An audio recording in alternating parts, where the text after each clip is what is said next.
Hello again, everybody. Zack Attack is here with my WWE Raw review for tonight, October 8th, 2012. Now, you didn't see my attack line today when talking about my Raw preview, addressing about Vince being on Raw tonight. I said that I secretly wish that Vince would make an announcement tonight about canceling 3-hour Raws and making it back to 2-hour Raws. Well, despite that, probably everyone will agree with me here. This is probably the best 3-hour Raw they've done in this recent 3-hour experiment. Great main event tonight, probably one of the best matches on Raw, it's sad to say, because it was probably the most exciting main event, set up a lot of things, especially for Hell in a Cell and lack of build-up. They're finally building it up well, and a possible feud reminiscing of 15 years ago. It's kind of like the era-to-era making a mini comeback again, with a lot of era-to-era things. The commentary was great tonight. JR and Michael Cole and JBL were great commentary team tonight. Hate to say it, Jerry Law stays sick. I like this commentary team. The crowd in Sacramento was probably the best crowd I've seen during a 3-hour Raw. They were excited tonight, and they really popped for a lot of things tonight. There's a decent, very exciting Raw tonight. Probably, there's still there's a couple, still, maybe like 1 or 2 bad things. But they didn't take away from so many good things that happened tonight. Usually during a 3-hour Raw, there's more bad than good. But today, there was a lot of good than bad on this Raw. Probably the best Raw they've done since they went to 3 hours, in my mind. So, there you go, especially after the faltering ratings, getting Vince on tonight, and last week totally sucked. So we had a worst 3-hour show last week, and then this week we have the best 3-hour Raw. So let's kick this bad boy off with John Cena. Cena was, of course, not on Raw last week, still recovering from his shoulder surgery. So Cena came out with a little tape around his arm, and talked about being gone for about a week. Of course, typical crowd reaction for Cena. You can tell with the crowd reaction for Cena being as loud as it usually is, being a lot of mixed reception. You know it's going to be a great night, which it was. Cena talked about being out, and of course, the WWE turning upside down, AJ losing a mind. Glad we only saw one bit of AJ tonight, thank God. Didn't see a lot of her tonight, only in one little backstage segment with Punk. Talked about Punk specifically, of course. Punk has the power to choose whether or not Cena will be his opponent or not. Of course, Punk's been denying Cena. Cena's like, blah, blah, blah, respect. I want to face you, Punk, for the title. You will face me, blah, blah, blah, blah, blah. For the title, Hell in a Cell. Even if I have to go in with one arm, I will fight you for the title, Hell in a Cell. And as Cena was leaving after his little speech, another man who wants Punk as bad as Cena, Ryback came out. Of course, Ryback's been confronting Punk on several occasions in the last 2 weeks. Punk's been avoiding him. So, there you go. Ryback came out in a match, 2-on-1 handicap match against Primo and Epico. Now, it was like a typical Ryback squasher.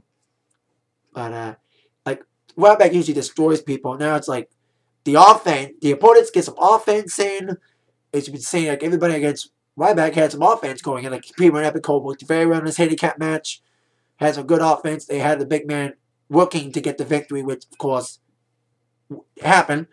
Like I said, despite the offense from Primo and Epico, they were, like all the rest, fed to the big hungry, the big beast, known as Ryback. Of course, Ryback, despite botching his move last week, his shell-shock move against Tenzai, he didn't botch it this week as he double shell-shocked both Primo and Epico on his back and got the victory 1-2-3. Ryback sending big matches to everybody, especially CM Punk.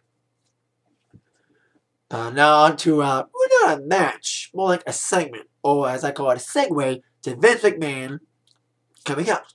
Now, I applaud JBL for this. Brodus Clay came out. It just really looked kind of slim to me. He's still kind of fat, he's still kind of big, but his belly was kind of skinnier. So, kind of lost some weight. That's what happens when one of your dancers got suspended. I liked when JBL called his, the Funkadactyls, the Funkadactyls.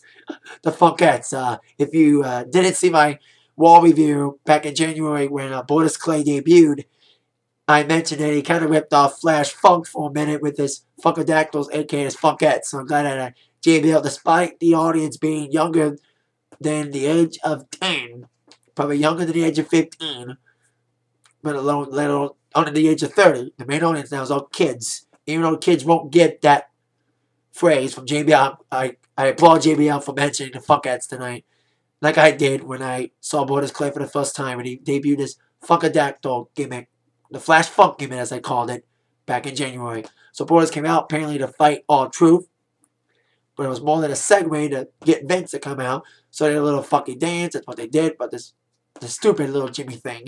Speaking of stupid things in WWE. Anyway, Vince, of course, came out on screen saying, I'm coming. So just dance your butts off. That's what they did. So Wizard Man came out. Of course, they advertised he was going to make the state of the WWE address as they were advertising on the line. So Vince came out, big ovation, talking about everything in the WWE can happen. Humor, things like little Jimmy and R-Truth walk. You know, not to the little kids, not to us, of course. Anyway, he said, we got a lot of things in WWE. We got everything. We got humor, we got romance, we got action. And that's specifically what WWE's simply all about, is the action. We want to see the best action in the world, best against the best. Well, he probably somewhat singled out the best in the world, of course, the best in the world, CM Punk. That was, of course, his segue to come out and interrupt Vince like he did interrupt to JR last week. Now, this latest heel turn of Punk has been kind of a slow-burning heel transformation for Punk since Raw 1000. Of course, Rock Valley and the Rock. It's been a slow transformation to heel again. He's been slowly transforming, but his last two promos have been the best promos during this recent heel turn with Punk. Great promo against JR last week. And as he was confronting Vince in a great promo against Vince, talking about being slapped in the face a lot and being treated like crap by Vince, blah, blah, blah, blah, blah, blah, blah, better than everybody, best in the world, blah, blah, blah. I thought to myself, are we going to see a Punk McMahon feud like we did an Austin McMahon feud back in the day? Well, that's what would happen. And Vince kind of mentioned Stone Cold. Well, there goes another hint about a possible Austin feud match. Now the similarities continue, especially with Punk feuding with McMahon. So, Punk talked about being slapped in the face by Vince. Well, Punk slapped Vince in the face, which we played a lot tonight. We saw it replayed a lot tonight before the main event. Which was, of course, Punk versus McMahon. Yes, I said it right. CM Punk would fight Vince McMahon as our main event this evening after Punk slapped Vince. Vince got so mad and frustrated that, and of course, not just frustrated at Punk, but frustrated at the ratings. That's why he was there, because of the bad ratings. Vince McMahon challenged Punk to a match, which Punk accepted, despite everyone pleading both Heyman and Punk did not do the match. Paul was pleading Punk not to do it. JR was trying to talk Vince out of it, but eventually the match didn't happen. Probably the most exciting match of Raw this year. I hate to admit it, but probably everybody would agree with me that it was the best match on Raw, Punk and McMahon, which I'll get to later on. And little different similarities between the Punk McMahon and Austin McMahon thing. When Austin McMahon had the first real match on Raw in 1998, when Mick Foley interrupted it as Dude Love, McMahon got challenged by Austin. Austin made the challenge. This time it was McMahon making the challenge to Punk. So we will see what would unfold between Punk and McMahon later on as our main event. Now, on to the action at hand, our next match, which was the first of the two semi-final matches for the WWE Tag Team Tournament. Of course, both semi-final matches would take place tonight. The finals will take place next week on Raw in Nashville. And the winner will, of course, get a title shot against the Tag Team Champions, Team Hell No. We didn't know where and when. Now we do. The winners of the tournament will face the Tag Champs at Hell in a Cell. So we had our first semi-final match, which was Sin Cara and Rey Mysterio teaming up against the Primetime Players. Of course, they had a little feud happening after the Primetime Players attacked them a few weeks ago. And despite my cribs about Sin Cara being a botched guy, because everyone like me agrees that Sin Cara botches a lot of things, I still have to say that Sin Cara and Rey Mysterio are a decent team. They're great for the Mexican for the Hispanic demographic. They're a great team for that demographic. Great team for them to cheer on. And decent. They've gotten better as a tag team. Great tag team match. And again, it's great from these two teams. I've always been a big fan of the Primetime Players. And I've kind of grown to like Rey Mysterio and Sin Cara's teamwork. They got a little better at it. And Sin Cara tried not to botch too much like he normally does. But as Rey Mysterio getting the victory with the 619 and the dropping the dime after Sin Cara helped a little bit with his moves and 1, 2, 3 victories, Sin Cara and Mysterio would be advancing to the finals. Who would face him in the finals? We'd find out later on between Team World Scholars and Team Cobra. Of course, Zack Ryder and Santino Morales. So decent semifinal tag match as Sin Cara and Mysterio goes on to the finals. We'll see who would face him later on in the evening. Now, on to our next match. Next match, which was, I think it was Sheamus against Wade Barrett. Yeah, Sheamus against Wade Barrett as our next match here on Raw. Now, this video was the second week in a row as the person who faced Sheamus looked very good this week. Now, last week we saw Sheamus wrestle Antonio Cesaro in a great match. Cesaro looked, Antonio Cesaro, I meant Damien Sandow. We did see Cesaro wrestle, but Damien Sandow wrestled Sheamus last week and looked very good against the world champion. He had the great offensive on Sheamus looking to beat him, but of course Sheamus got the victory. And this week, it happened again with Wade Barrett looking very good against Sheamus, dominating most of the matchup, with of course Big Show at ringside watching. But like last week, Sheamus was ready to get the victory yet again this week on Mr. Barrett, following Barrett's barrage of the advantage, with Barrett attacking nasty kicks to Sheamus, really taking it to him. But of course, Sheamus was ready to get the victory and ready to deliver white noise to Wade Barrett. That's when Tenzai got involved in the match. Tenzai attacked Sheamus as a little bit of a match after Sheamus got involved in this match last week against the Big Show. So Tenzai caused a disqualification, attacking Sheamus. Sheamus was attacking both Tenzai and Wade Barrett. However, Big Show came in ready to deliver the WMD, but Sheamus ducked it, ready to deliver a broke kick. Big Show ducked out of that, took Sheamus out of ringside, delivering a big message to Sheamus, ending towards that match in Hell in a Cell, which I mentioned will be boring. I know they're trying to make it exciting, but I still believe that Big Show and Sheamus will probably be the worst title match in Hell in a Cell. At least there's something to look forward to now after our main event tonight when it comes to Hell in a Cell. So there you go. Sheamus with his qualification, a decent matchup against Wade Barrett, who looked very good this week. Like I said, second week in a row that the person taking on Sheamus looked very good. Sheamus made someone look very good this week, like he did last week to Sandow. Now he did it this week to Wade Barrett. So there you go. Sheamus gets the victory by DQ. Thanks for a little help from Tenzai. Now, on to our next match, which, like I said, did involve the United States champion, Antonio Cesaro, taking on Tyson Kidd. Now, Antonio Cesaro, I thought it was very impressive last week, taking on Borders Clay and getting his finishing move, the equalizer on a big man like Borders Clay. And this week, it was just almost as impressive as last week. Despite decent showing by Tyson Kidd, of course, non-title match against the United States champion. Despite decent showing from Tyson Kidd, showing great offense, Antonio Cesaro got the big victory after delivering his uppercut move.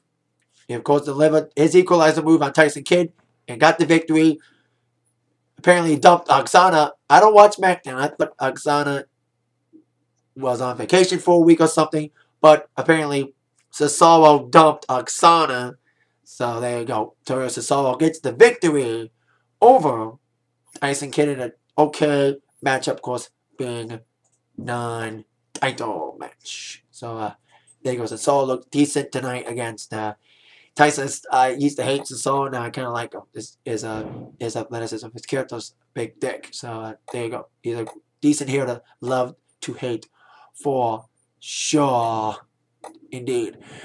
Now on to the next tag match, which involved Alberto Del Rio teaming up with Dolph Ziggler, taking on the WWE Tag Team Champions, Daniel Bryan Kane, Team Hell No. Notice I didn't put an N between their names because, of course, they both think that individually they are the Tag Team Champions. Now, I'm starting to like the Daniel Bryan Kane thing. I'm starting to grow into their storyline. I used to hate when they started doing the anger management thing. I hated it. But now I like the humor between them. I like their chemistry a lot. I'm going to like their team. And, of course, their unlikely chemistry, despite their hatred for each other, which, of course, showed yet again this week. As, of course, well, Alberto Del Rio and Dolph Ziggler looked very well as a tag team, dominating most of the matchup, isolating Daniel Bryan in his corner after Bryan, of course, once again, denied Kane a tag, of course, showing their tension, of course, blind tags in and out of the match. So Bryan was in the match early, then Kane tagged himself in, before Daniel Bryan tagged himself back in, and of course that's what happened for most of the match, with Daniel Bryan being isolated, getting his ass whipped most of the match against Alberto and Dolph Ziggler. Then, of course, Daniel Bryan, after being beat up for 10 minutes or so, got Kane in the match, and Kane dominated most of the matchup until, once again, as Kane was ready to deliver his flying clothesline, Daniel Bryan tagged himself once again back in the match. He got a big kick to Ziggler, and Kane tagged himself back in to deliver the chokeslam to Ziggler and the victory for the team. Once again, fighting, of course, over I Am the Tag Team Champions. And we saw many I Am the Tag Team Champion signs throughout the evening. And like I said, I'm starting to like the storyline, starting to like their chemistry together, and I like the backstage segment involving Larry King, who was there tonight. Of course, Larry King, who was the social ambassador last week. This week it was Arnold Schwarzenegger being the social ambassador. Larry King, who, like many people in any business, like Michael Jordan, Ric Flair, and Hulk Hogan before him, cannot stay retired for long after retiring from CNN. He's got his own new talk show. So he promoted it this week by having his own little talk show segment on Raw involving The Miz. And to admit this, I think everyone else will agree with me here, that Larry King's segment on Raw, his interview segment, was way better than Miz TV. Miz TV sucks compared to this. Anyway, Larry King, who was accompanied by his wife, who we divorced and got back together with, Sean King, who would get involved in this segment, interviewed Miz on his birthday. Of course, Miz was talking trash, blah, blah, blah, and Larry King thought it was boring, so he got a new guest, Kofi Kingston, coming in. Of course, Miz didn't like that very much, especially getting disrespected by Larry King on his birthday. And Miz still is a great hero, and he still is a great hero by delivering a decent heel promo with Larry King, talking about divorces, blah, blah, blah, talking nasty things about his wife, TPG nasty. Anyway, like I said, Sean King got involved by spilling water, or squirting water cup all over Miz. And of course, that led towards a little impromptu brawl between Kofi and Miz, which culminated with Kofi delivering a big move off the top of the stage on the Miz. So apparently they're feuding. So they're starting a little feud together. Probably end up either at Hell in a Cell or Wrestle on Raw next week or SmackDown Friday, or main event. So, because we have that show now, main event. Okay, Superstars 2. So, there you go. Larry King's segment ended with, of course, Miz being the guest replaced by Kofi. Kofi attacking Miz with an impromptu brawl. Now, I mentioned there was a funny segment between Larry King and Team Hell No later on in the evening, and we saw Daniel Bryan talking to Larry King about him being the only one that could help him and his problems with Kane, blah, blah, blah. With Larry King saying, call for Aberdeen, Washington, kind of like what he did on his own show, like, we got a call coming in from Washington, hello. You know, can't make fun of his voice.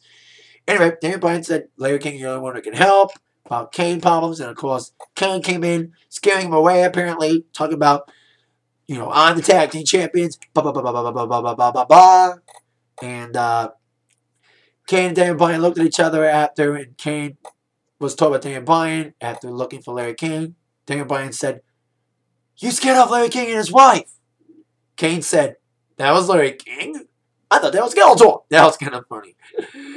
Despite the age range of WWE's main audience these days being kids, it was a funny night with a Funkettes reference, a Flash Funk reference, and a Skeletor reference in the same night. Kind of at a toodle. So there you go.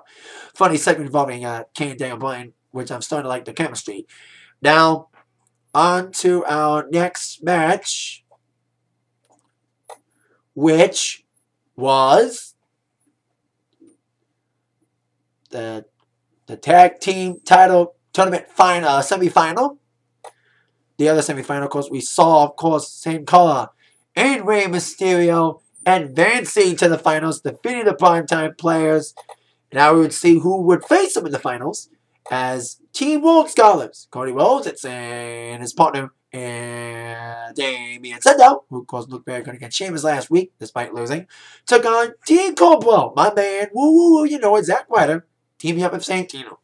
Now, despite my like for them, I knew they were going to lose because they weren't going to have a face team against face team final, despite Zack and Santino dominating early on in the matchup. World Scholars did catch up and got the victory, with, of course, Cody Rhodes delivering a beautiful disaster kick after avoiding a Cobra by Santino. So there you go. World Scholars a decent matchup against Team Cobra, advanced to the finals of the tag team tournament, taking on Rey Mysterio and Sin Cara next Monday on Raw. Of course, the winners of that tournament will face the tag champs at Hell in a Cell. Now on to the next match, probably the only real bad thing about this Raw besides R-Truth and Borders Clay. Caitlyn, coming back from a fake knee injury, taking on Eve in a title match for the Divas title with Layla ringside. Stupid match. Caitlyn fakes an injury again. Well, plays an injury again. Eve retains. Layla confronts her. Blah, blah, blah. Stupid match. Eve retains. Stupid match. Let's move on to the main event of the evening, which of course we've been hyped all evening. CM Punk against Vince McMahon. Mr. McMahon. I knew this match would end with something big. Well, it did. Vince McMahon came out ready to fight. Then all of a sudden, CM Punk came from behind, attacking Vince from behind. Like I mentioned on this show in the beginning, this is probably the best match of Raw this year. It's like very exciting. Punk attacked Vince all over the ring. Like the match never officially started. It wasn't even a match. It was like a fight. And all Vince McMahon's matches aren't really matches. They're fights. And despite them not being the most athletic matches in the world, they're the most exciting. They're brutal. They're exciting and violent. And you saw Vince's ear bleed a little bit. That was kind of cool. And he didn't wipe the blood off. Probably Vince said, fuck it. Fuck TV PG. This TV 14, motherfucker. Anyway, Punk really dominated on Vince most of this fight. Really attacking him out of the ringside. Taking Michael Cole's headset. Being disrespectful yet again. And ready to deliver the GTS on Vince on the table. But then Vince came back strong. Finding Punk. Attacking him at ringside. Even pushing him over the table and attacking him with a mic. That was kind of awesome. Like I said, it was a very exciting matchup. Very exciting fight. Kind of, like I said, reminding of Attitude big time, especially with Vince McMahon pulling out the candlestick and slapping Paul Heyman, having Punk's belt, and Punk having to grab his own candlestick to get the belt back in a little candlestick fight between him and Vince. That was awesome. And of course, Punk got the low blow on Vince, again an advantage, and was ready to deliver the GTS on Vince again in the ring. However, feed me more. Here comes Ryback, ready to confront Punk yet again. And again, Punk went out of the ring and was avoiding Ryback again. Not this time.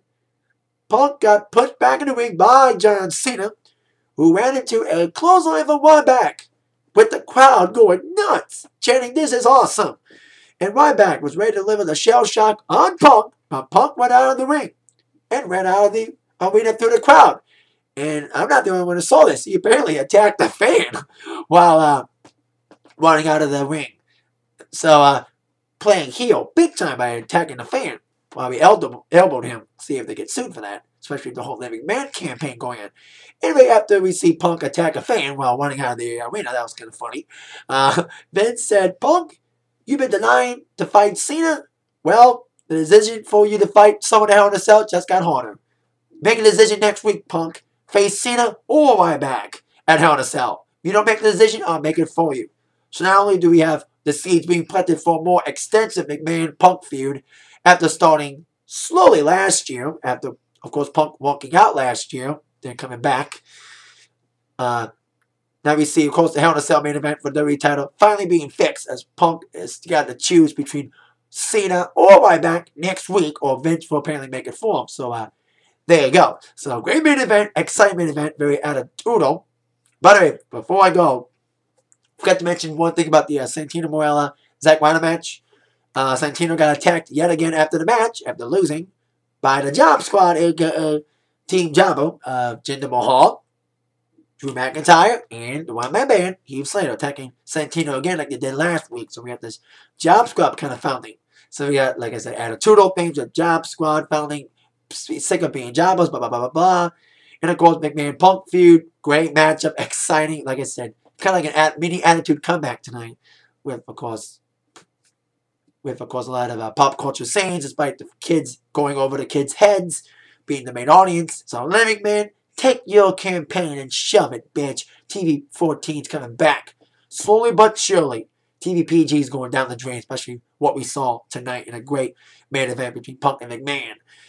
Please, TV 14, make a permanent comeback, especially with the whole WWE 13 coming out being all attitudinal. So there you go. That is it for my Raw review for tonight. Despite my rantings of a 3-hour Raw, it's probably the best 3-hour Raw since they've made it 3 hours permanently. That is it for the attack line for tonight. Not the attack line, but my Raw review for tonight. See you all later with that in mind. I'll be attacked by the review from Zach. Thank you so much for watching. See you later. Yeah.